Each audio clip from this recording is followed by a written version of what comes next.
City of Houston is just right up the road from Santa Fe, and Houston Police Chief Art Acevedo joins us now. He's expressed his frustration with gun violence in a Facebook post that went viral this weekend.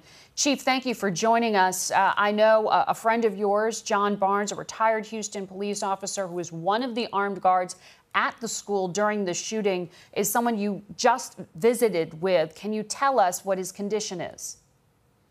Well, thank God that he's in very serious condition, but he's stable.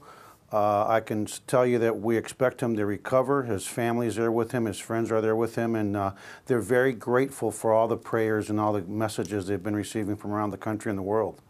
Well, Chief, because he was there, armed guards were there. In fact, this school had won safety awards in the past. Why didn't all those measures prevent this attack?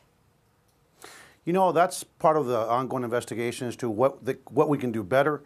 But we know one thing: if it wasn't for those officers that ran towards the gunfire, for John and his assistant chief and others that actually discharged their firearms and returned fire, leading to the suspect surrendering, who knows what the casualty count would have been. But they're heroes, and but now we need to look ahead to see how we can do better next time, because there will be a next time based on the inaction of elected officials across this country. Who specifically are you faulting for not taking action? Well, let me tell you, people at the state level and the federal level and too many places in our country are not doing anything other than offering prayers. I'm grateful I'm working in the city with a mayor who's transformative, and Sylvester Turner, and what we're starting to see is that local governments are starting to make a difference. And I think that the American people, gun owners, the vast majority of which are pragmatic and actually support gun sense and gun reform in terms of keeping guns in the right hands, we need to start using the ballot box and ballot initiatives to take the matters out of the hands of people that are doing nothing, that are elected, and into the hands of the people to see that the will of the people in this country is actually carried out. But in this specific instance, the shooter didn't have a known criminal record. His father had legally obtained the guns that he used in the shooting. They weren't semi-automatic weapons. So specifically, what laws do you think need to be changed that would have prevented this attack?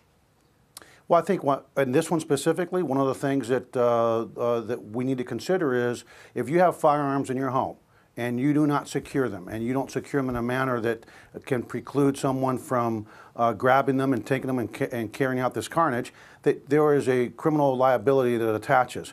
When there's skin in the game for all weapons owners, including myself, I think that people have a different outlooks. And so we've got to make sure that everyone stores them in a responsible manner, and that there are significant penalties when they fail to do so and people die as a result of that failure. So you're saying you believe the father of the shooter needs to be held legally accountable?